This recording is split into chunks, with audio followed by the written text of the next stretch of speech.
Nako, naudlot ho, naharang ang biglaang pagtakas ni Sara Sayad Lustay Duterte.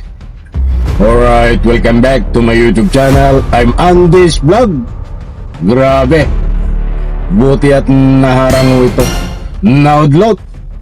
Hindi ho nakatakas ng biglaan si Sara Sayad Lustay. Ay natunogan natunogan ho ito dahil nung pumutok ang 6 na bilyon mahigit na nanakaw di umano na yaman ni Sara Sayad Lustay. Mantakin niyo ho, biglang tatakas subalit naudlot, hindi natuloy. Ay baka i-deposit o i-withdraw sa ibang country o dala ba ang maraming pera para lang i-transfer sa ibang pagtataguan o maraming dahilan kung bakit siya biglang tatakas.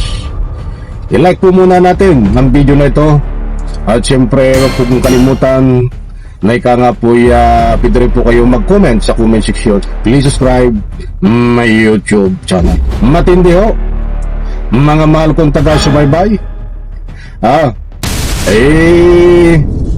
Talagang ito ang tinatawag niya na plan A, plan B, plan C ba? Kasi maraming plan A, plan B nito pag ini-interview yung plan A niya ay pumunta sa ibang bansa, subalit hindi yun nakalusot. At nagmamaktol ho, pumapalag si Sara Sayad, nagwawala, nagagalit dahil hindi ho siya nakatakas. Buti nga sa'yo, naharang ka ito mga kaibigan, ibabagi ko po sa inyo. At siyempre pagkatapos po ng video na ito, kung ano po ang in-reaction nyo sa comment section, pwede po kayo magbigay ng anumang public opinion. Ibabahagi ko po sa inyo ang tunay na dahilan kung bakit hindi nakatakas si Sara Sayad Lustay. Naku, magugulat po kayo. Pumapalag-palag pa ho Grabing palag. Ito po mga mahal kung taga-subaybay. Vice President Sara Duterte binila ni Vice President Sara Duterte ang palasyo dahil sa naudlot ng travel sa 5 bansa. Puwelta naman ang palasyo kung gusto niyang puputulin ko sandali pasensya na kung pinutol ko dahil importanteng mahalaga. Nandyan ho, naudlot, ibig sabihin na hindi natuloy ang kanyang pagtakas pag-alis. Naudlot, ibig sabihin hindi natuloy. Maliwanag ho. Kapanapanabik po ang laman nang ibabahagi ko po sa inyo kung paano siya hindi natuloy. Ay hinarang nga Ito. Binila ni Vice President Sara Duterte ang palasyo dahil sa naudlot ng travel sa 5 bansa. Puwelta naman ang palasyo kung gusto niyang mag-world tour, di ibigay ang hilig. Nasa frontline, nabalita niya si Maricel Halili. Go. Sa gitna ng naungkat na bilyon-bilyong pisong transaksyon sa bangko at hindi raw tugmang yaman sa Statement of Assets, Liabilities and Net Worth o SALN, babiyahe sana si Vice President Sara Duterte sa 5 bansa ngayong araw hanggang May 15. Kabilang sa kanyang pupuntahan ang Netherlands, South Korea, Belgium, Germany at United Kingdom. Pero naudlot yan. Sabi ng BC, last minute inilabas ng Office of the President ang kanyang travel authority. Kaya sa isang Facebook post, sinabi niyang nabago ang kanyang plano. Naging alanganin daw kasi ang pagbayad sa biyahe niya sa ibang bansa. Nabago ang plano ni Sara Sayad Lustay. Buti what meron itong plan A, plan B, plan C. Napakinabangan ho yung kanyang plan A, plan B, plan C. Maliwanag po nandyan, ibinahi ko po sa inyo, naudlot at nagwawala ho si Sara Sayad Lustay Duterte.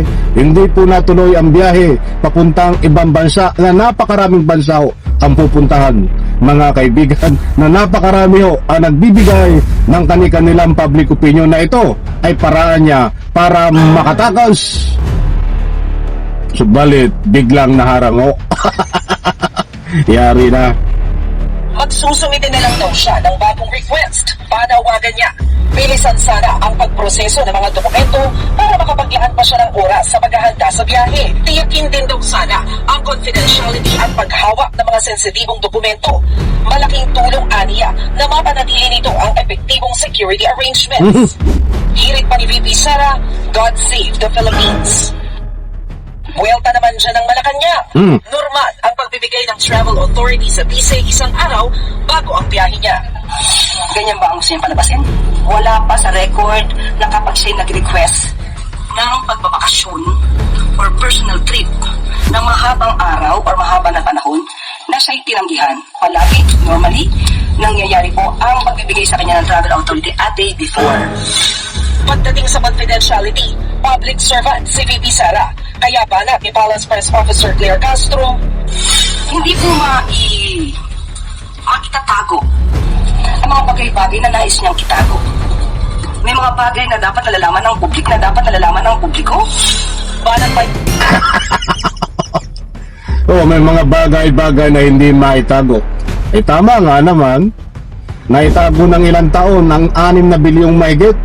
Ba't nung isang araw lang ho sa hearing, sa Kamara, sa Committee on Justice, napatunayan at nabulgar na talagang mayroong patutuhanan na mayroong nakaw na yaman si Sara Sayad Lustay Duterte. Tama, di ba? Yung sinasabi na hindi maitatago. Ang mga bagay-bagay na nais niyang itago. May mga bagay na dapat nalalaman ng publiko. banat pa niya.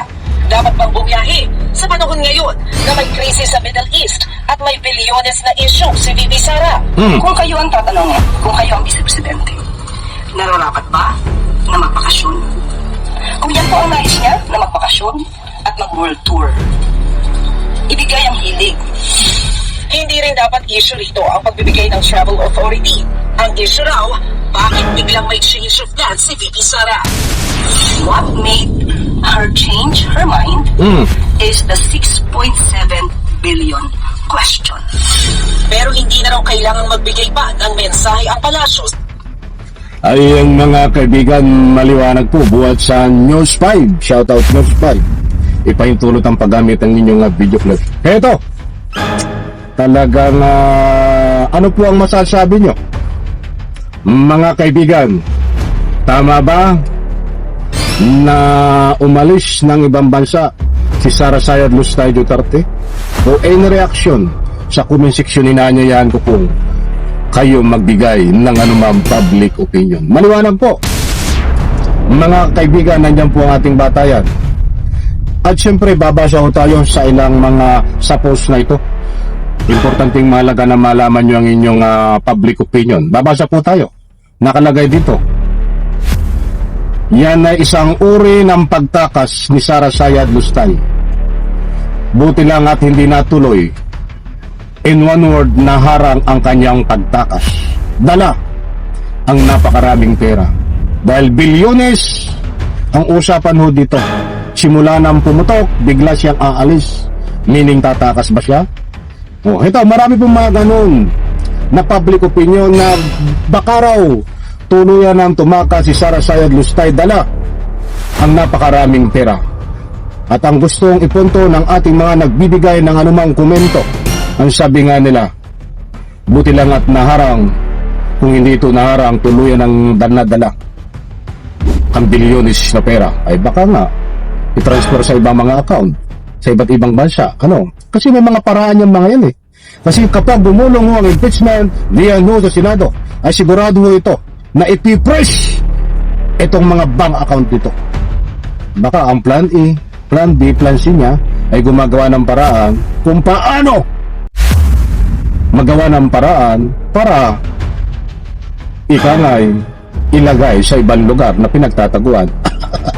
Kaibigan, alam ko nakuha nyo yung gusto kong ipunto. Isang like, isang share sa video po na ito. Nako, matindi ho.